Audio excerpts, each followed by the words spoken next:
जय हिंद प्यारे साथियों। आज इस क्लास में हम हिंदी साहित्य के उन महत्वपूर्ण प्रश्नों को पढ़ने वाले हैं जहां से आपको एग्जाम में प्रश्न देखने को अवश्य मिलेंगे। तो शुरू करते हैं प्रश्न क्रमांक 1 से। कहा गया है, हिंदी साहित्य की भूमिका पुस्तक के लेखक कौन है?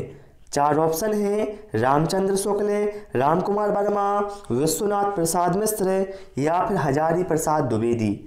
तो ध्यान रखना, हिंदी साहित्य की भूमिका इस पुस्तक के लेखक हैं हजारी प्रसाद द्विवेदी। प्रश्न क्रमांक 2, हिंदी शब्द सागर संपादित ग्रंथ है? ऑप्शन है रामचंद्र शुक्ल, श्याम सुंदर दास, डॉक्टर नगेंद्र या फिर हजारी प्रसाद द्विवेदी। देखिए, जो हिंदी शब्द सागर ग्रंथ है यह है डॉक्टर श्याम सुंदर दास के द्वारा संपादित ग्रंथ है। प्रश्न क्रमांक 3, आचार्य रामचंद्र शुक्ल के अनुसार हिंदी साहित्य के आदिकाल की क्या सीमा है?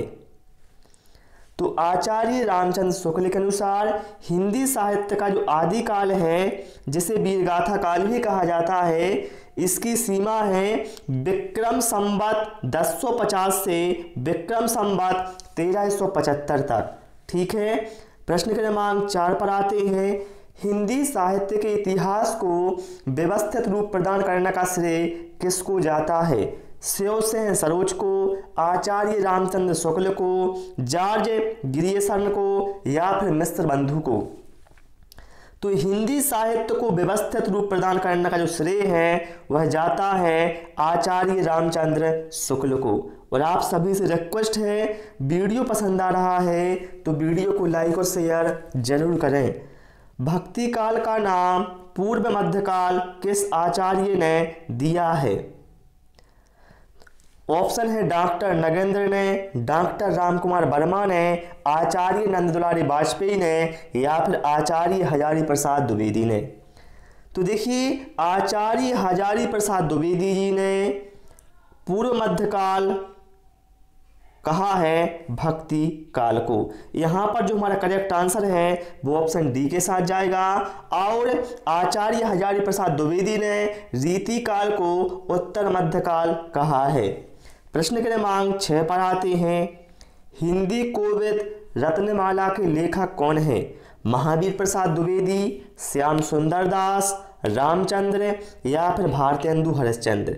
हिंदी कोविद रत्नमाला, इसके लेखक हैं श्याम सुंदर दास। करेक्ट आंसर ऑप्शन बी के साथ जाएगा। आप लोग किसी भी ओल्ड पेपर को देख लो, उसमें आपको ऐसे प्रश्न जरूर मिलेंगे।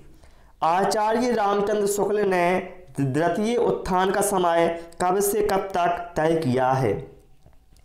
तो आचार्य रामचंद्र शुक्ल ने जो प्रथम उत्थान का समय है वह 1868 ईस्वी से 1893 ईस्वी तक है। और द्वितीय उत्थान का समय तय किया है 1893 ईस्वी से 1918 ईस्वी तक। तो यहाँ पर जो हमारा करेक्ट आंसर है वो ऑप्शन ए के साथ जाएगा। आप लोग हमें कमेंट करके बताएं तृतीय उत्थान का समय कितना तय किया है। प्रश्न क्रमांक 8 पर आते हैं, a history of Hindi literature के लेखक कौन हैं? Frank E Keay, Max Muller, George Abraham Grierson या फिर रामचंद्र शुक्ल। तो आ हिस्ट्री ऑफ लिटरेचर के लेखक हैं फ्रैंक ई के। करेक्ट आंसर यहाँ पर हमारा ऑप्शन ए के साथ जाएगा। प्रश्न क्रमांक 9, यद्यपि मैं खुद उर्दू का बड़ा पक्षपाती हूँ, लेकिन मेरे विचार में हिंदी को विभाषा या बोली कहना उचित नहीं है। यह किसका कथन है? तो भैया ये जो कथन है वह है गारसा दा तासी का, जो कि एक फ्रांसीसी विद्वान थे।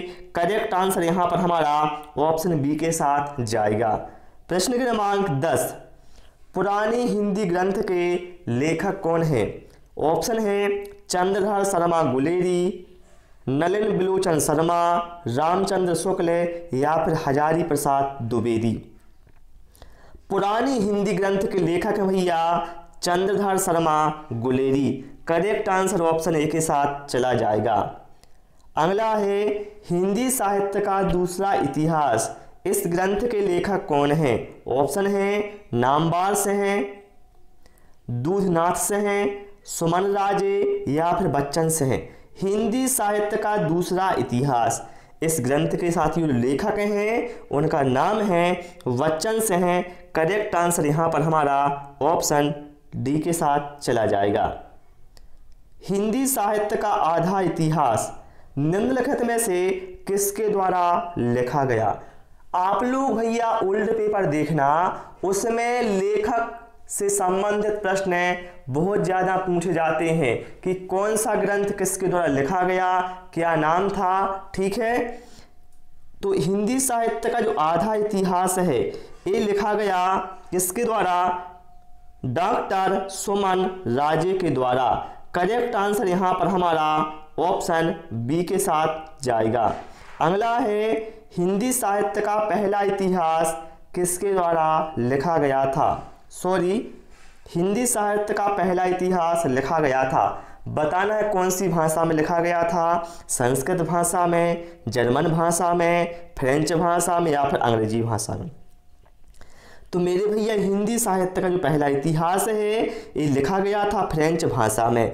आप लोग हमें कमेंट करके बताएं कि भैया फ्रेंच भाषा में लिखा किसने था। चलिए अगला है हिंदी साहित्य के इतिहास ग्रंथ है हिंदी साहित्य विमर्श के लेखक कौन हैं? वियोगी हरि, सूर्यकांत शास्त्री, डॉक्टर हजारी प्रसाद द्विवेदी या फिर पद्मलाल पुन्नालाल बख्शी? तो यहाँ पर जो हमारा करेक्ट आंसर है वो जाएगा ऑप्शन डी के साथ, पद्मलाल पुन्नालाल बख्शी। यह हिंदी साहित्य के इतिहास ग्रंथ है हिंदी साहित्य विमर्श के लेखक हैं। अगला है हिंदी साहित्य के प्रथम काल को आदिकाल नाम किसने दिया? तो हिंदी साहित्य का जो प्रथम काल है इसको आदिकाल नाम किसने दिया है? तो यहाँ पर जो हमारा करेक्ट आंसर है वो जाएगा ऑप्शन बी, हजारी प्रसाद द्विवेदी जी के साथ। ठीक है, अगला है हिंदी नवरत्न के लेखक कौन है? महावीर प्रसाद द्विवेदी, प्रताप नारायण मिश्र, मिश्र बंधु या फिर इनमें से कोई नहीं? तो मेरे भैया हिंदी नवरत्न के जो लेखक हैं वो हैं मिश्र बंधु। ठीक है, चलिए अगला क्वेश्चन क्या है? आदिकाल को प्रारंभिक काल नाम किसने दिया? देखिए अलग अलग इतिहासकारों ने अलग अलग काल को अलग अलग नाम दिए हैं, तो ये आपको पता होने चाहिए और जो भी उनके मत हैं वो भी आपको पता होने चाहिए कि उनके मत के अनुसार क्या सही है। आदिकाल को प्रारंभिक काल नाम किसने दिया?